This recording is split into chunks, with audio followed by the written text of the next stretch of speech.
But I think that part of this maturation process that we're going through, I hope, as a species, is that we have to kind of pause on that danger and say, well, where does that notion of danger come from? And I think in part, obviously there's a complex cultural history where we tell a story about the cultural revolutions that happened in the 1960s and 70s around the world. But I think it's also that we have this idea that our unique brain is in danger from these compounds which are exogenous to it. Well, first of all, they're not, right? And I really enjoyed when Gary Weber shared with me the recent study that runner's high, or swimmer's high, because I'm a swimmer, is caused not just by endorphins, but by cannabinoids, right? There's little bong hits happening up there when I do the 35th or 70th lap. Sorry? Michael Phelps. Yes, Michael Phelps, exactly. Like he stopped swimming, so he needed to do the bong hits. He was just trying to make up for what he was missing. I think this idea of danger points us to the fact that we implicitly and very powerfully think that our mind is our own. And it's here in the kind of to follow up a question that was happening, where we think of the mind as actually an ecological phenomenon. That mind occurs through us, but is not us, right? That Aurobindo is so incredibly helpful. So the chapter 26, the ascent towards Supermind, I thought I would rely on bibliomancy, which is one of my favorite terms, which just means allow the book to speak to you almost at random, to operate here. And I'll do that in a minute after I get through my two. I'll get to my. Yes, perfect. When I get to my second word and my third word, the second word is surrender. Because when we think back about this action of psychedelics as being dependent on set and setting, and we say, oh, well, okay, so we're going to design the perfect psychedelic experience. Are you ready? Okay, say, should there be a rose or not?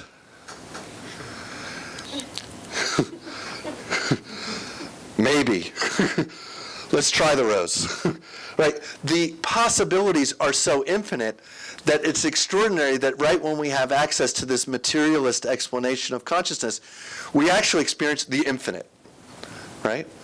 And the only possible response that we can have to the infinite that makes sense even to our common sense mind is surrender. But of course, that's easier said than done.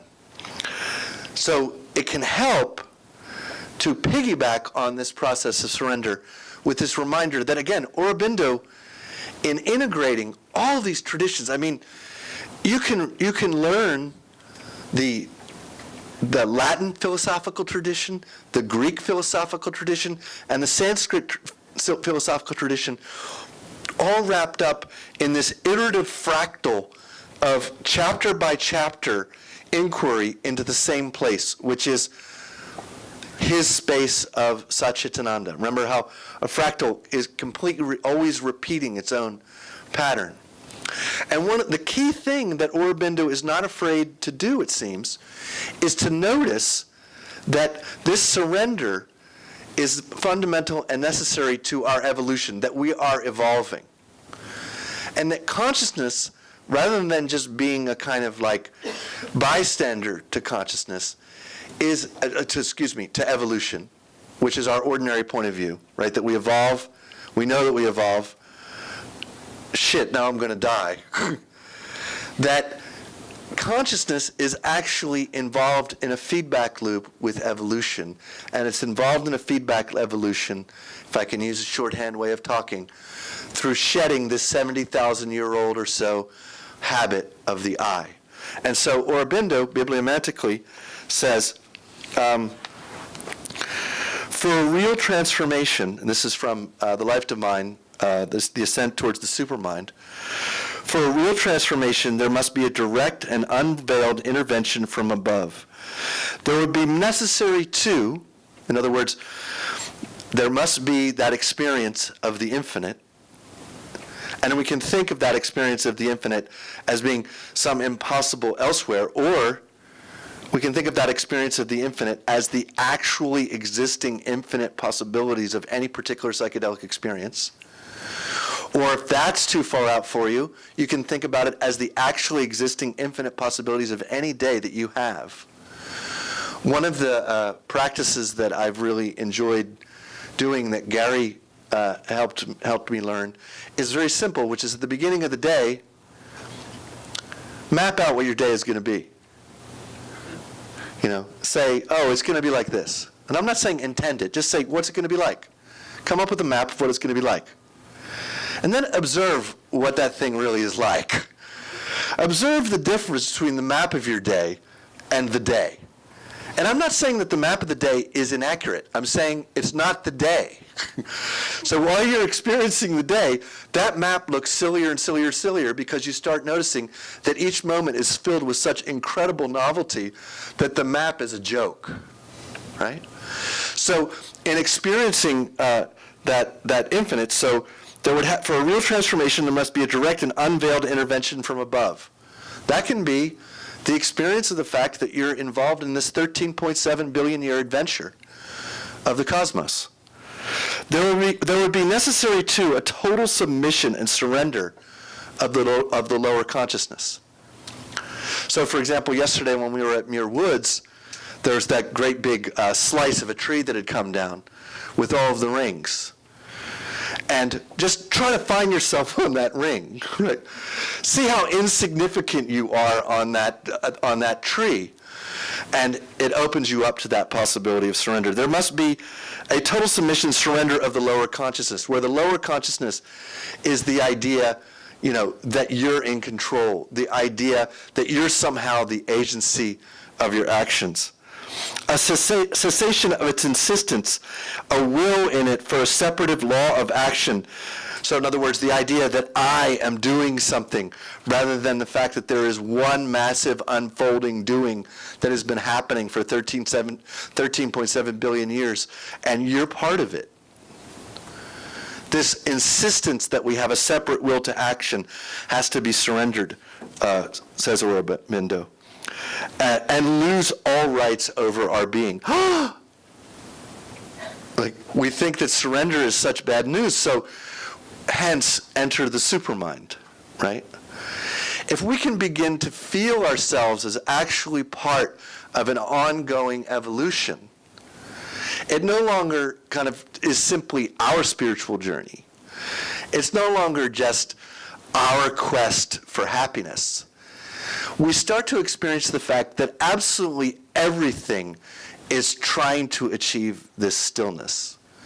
And we start to see the fact that absolutely everything is aiding and abetting us in this unfolding and stillness. And Aurobindo offers the best narrative and experience of that I have come across. And I highly recommend the ongoing exegesis of his work. Maybe we can go to questions now. Thank you.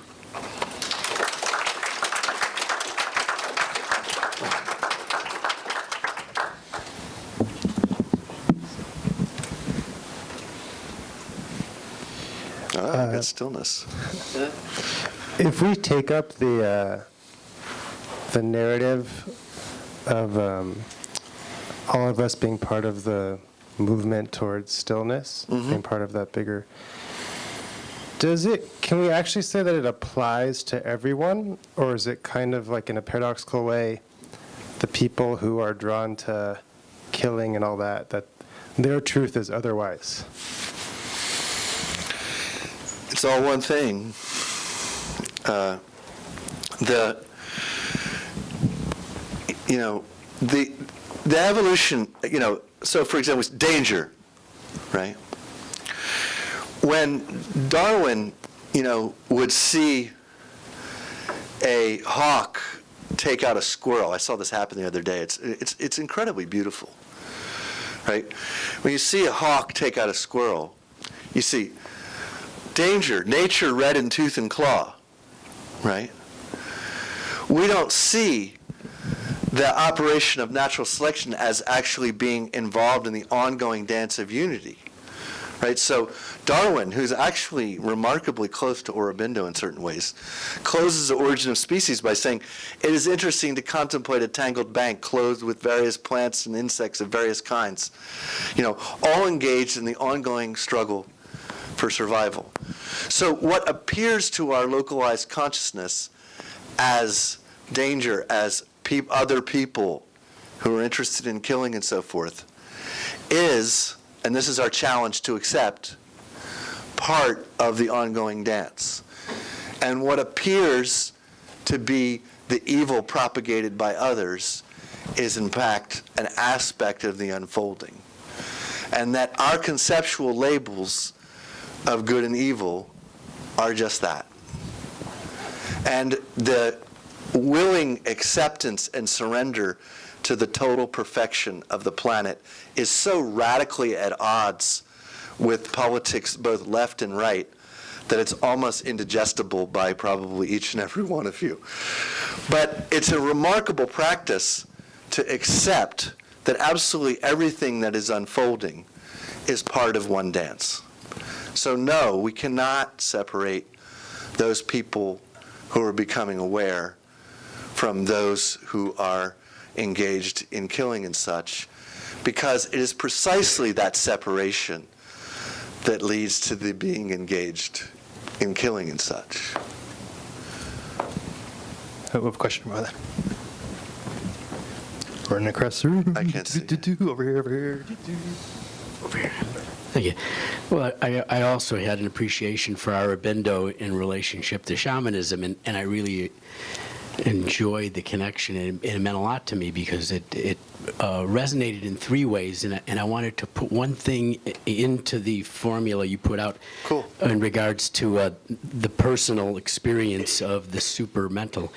The third piece that I remember that really helped me, and it correlated to shamanism for me, was the bringing what one learned back to the community, and that was one of the components of Aurobindo's integral evolution of consciousness, that you come back to the interrelational, interpersonal realm as the return from the supermental, and you have a relationship with it now, and now you are in the world of negotiating, and You're an instrument of it. Yes, once you tap it and or in a way remember it. Mm-hmm. So I just wanted to. No, that's beautiful, and that's why I'm here. Bowman, you have a question? Maybe? No? Anyone else?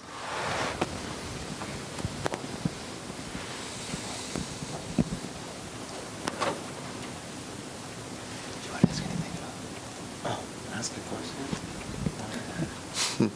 Is that resident Aurobindo? Oh, excellent.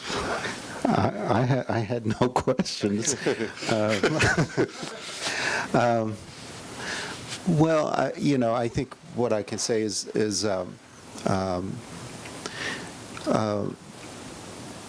you mentioned surrender, and one thing I could add to that is that in the method of integral yoga, that's it's one thing that's very important, is that everybody's process is very unique, and that uniqueness is to be found in a inner place of selfhood. He calls the psychic being, which is different than the center that's above, that's also there. But so I think what's important is quieting the mind is step one, but we need a center for integration.